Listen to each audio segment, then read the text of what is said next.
Hey guys, so today I want to talk to you about the new disclosures that just came out from the state of New York that will be attached to every listing agreement that you see, whether you're selling or renting an apartment in New York State and in New York City.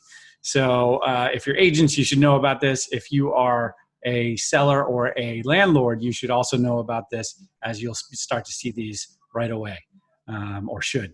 So, and the timing of this stuff is really good because it is related to non-discrimination, and I think that maybe they pushed it out fast, but I think they started this process prior to a lot of the rioting and the George Floyd stuff. But whatever the case may be, this is good timing for this stuff. So let me just show you how to do this, or how to read this, I should say. So here you have a listing contract. This is like a Corcoran standard sort of listing contract. And just move that over there. So, I won't take you through the contract, but I can do that another time. And then at the end of the contract, you sign, and then you typically get disclosure. And the first disclosure here is a broker disclosure. Okay, this is something that you should have seen if you've done this ever before on any listing agreement. And the first thing it says is this is not a contract. Okay, this is not a contract. It's a disclosure. And what it does is it defines the roles that we can have as agents, right? A landlord's agent, a tenant's agent, a dual agent's designated sales agent, etc. Okay, and just while we're here, I want to explain this too. You'll see the form was provided by Carrie Tamora of Corcoran. And then what should be checked is a box here. Should it be, am I working as the landlord's agent? Am I working as the tenant's agent?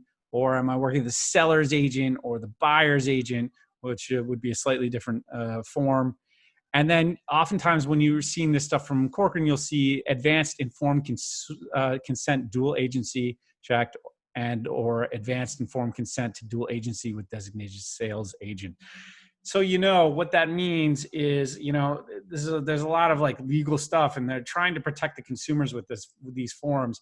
And what this does is it provides, it just says that if Corcoran has 1,100 agents or 1,000 agents in New York City alone, and more outside of the city. So that if I have your listing and I'm representing you as a seller or a landlord, and another Corcoran agent brings a buyer or a renter to the listing, it just says that we can work. It's okay for us to work representing our respective parties and still do a transaction, even though we're at the same company. This is very standard all across the US, but sometimes people want to know what that means, and they should. So, all right, so that is a disclosure that we try to get you to sign, and it's been around for a long time. Now, this one is new.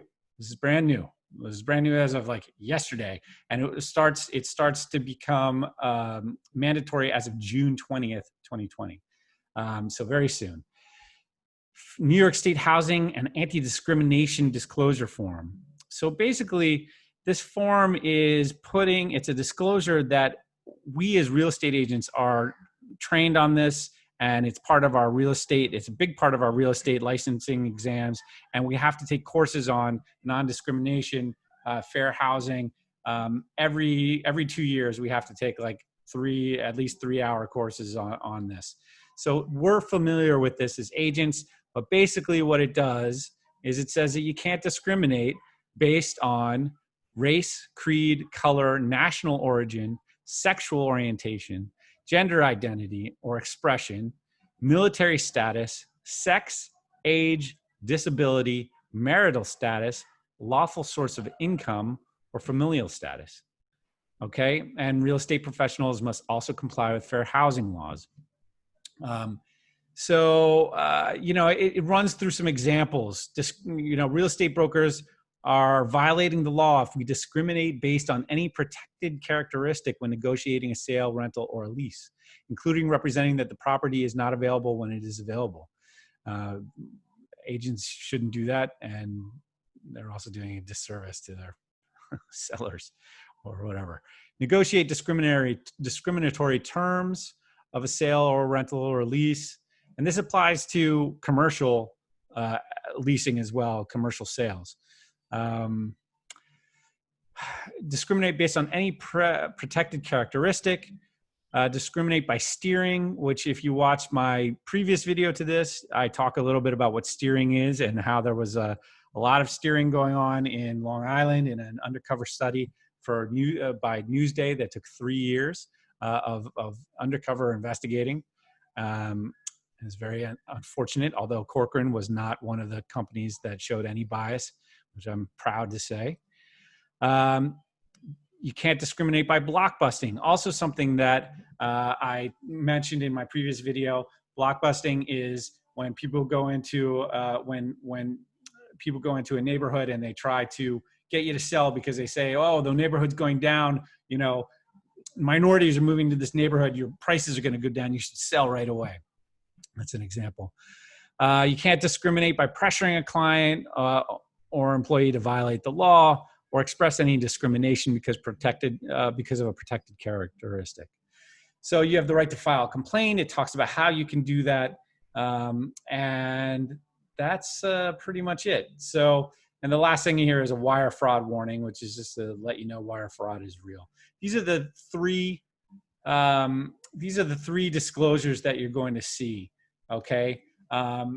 In listing contracts going forward in New York City and in New York State. So I just wanted to get that out there, and if you see it, you'll know what's coming up. And if you're an agent, then you need to know that you need to start providing that. You might as well start right away, right? Doesn't hurt anybody. Okay. Have a good time, or as good time as you can have in these times, and stay safe, stay distanced, make your voice heard, and I'll talk to you later.